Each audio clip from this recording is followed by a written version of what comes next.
Hello viewers, this is Rohan. Our today's conversation is going to be about students from the US protesting against Israel's war on Gaza.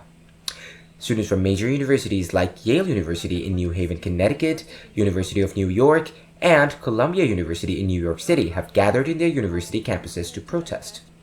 Also, other universities within the East Coast, in the Midwest region, and on the West Coast saw protesters taking up helm against Israel. These protests are part of the BDS movement. BDS, which stands for Boycott, Divestment, and Sanctions, are an integral part of the Palestinian movement across the world. The role of this movement in these particular protests is to boycott and divest support of Israel from several US companies and university governing bodies. They demand that any ties or affiliation with Israeli companies and government shall be terminated immediately. Students had occupied campuses, determined to not move unless their demands are met by the university authorities. But the police have arrested over 2,000 protesters across the universities, reprimanding them from occupying university campuses. Focusing on Columbia University, around 112 people were arrested. Me and my colleague Gleb decided to find first-person perspective on these protests, so we went on a lookout through several social media channels to find a student from one of these universities who is willing to conduct an interview with us. We went through social media channels like Facebook, X, and Instagram. Thankfully, we came across a post from Columbia Daily Spectre on X, which was highlighting a comment from Columbia University president. From the reply section, we found Blake Carter, a student from the university who was against Columbia's president's remarks. We got in touch with him on Discord and asked him to talk about his experience seeing the protests play out in front of him. My colleague Gleb is going to read out Blake's answers. Tell me a little bit about yourself in your experience.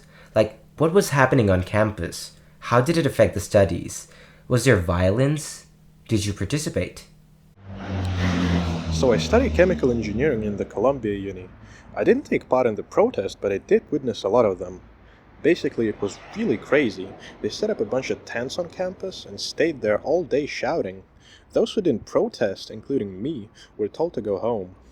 My friend actually wanted to join the protesters, but thank God he didn't, because the next day there was police all over the uni. I think they arrested around 200 people. Everyone was super scared they'd get taken in, even though they didn't do anything. But the camp actually stayed. They were still there for approximately another week. Every day you could hear people stomping and screaming something. Then, administration moved us to online classes about 3 weeks ago, and I don't know what happened after. My friends told me that some of the building was taken over, which is just crazy to think about. So our graduation ceremony got cancelled, and we're having some replacement in a couple of days, but it won't be in the university, since it's dangerous there. Personally, it was wild to see all of this come out of nowhere. Everyone was on edge. How did you personally feel when all of this was going on? Were you scared? To be honest, not really. I know some of the people protesting personally, and they didn't really do much. Plus, I support their cause. Only time I got really scared was when the police was there. You never know what the cops might do. So that was his comments. Now Gleb, will you please elaborate? From his remarks, we can clearly understand the depth of these protests. We can understand that the gravity of this situation was so scary for a lot of students. It is clear that these protests had an overwhelming impact on both participating and non-participating students. But these protests have not come to a standstill. Protesters are still actively engaging from several parts of the US. It's not just limited to students or universities. People of different backgrounds all across the world are taking part in this movement. The war on Gaza has had many developments since its start. Israel's response against October 7th attacks made by Hamas militants has sent a shockwave across the world. Hamas's violent attack killed over 1,400 Israelis during that day. Since then, around 34,535 Palestinians has been killed in the Israeli military offensive on the Gaza Strip, according to the Gaza Health Ministry. This offensive has also killed more than 100 journalists.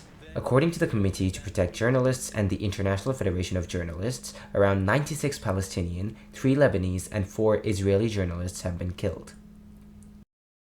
This conflict was never the start of this crisis. This issue dates back to 1948, since the creation of the Israeli state.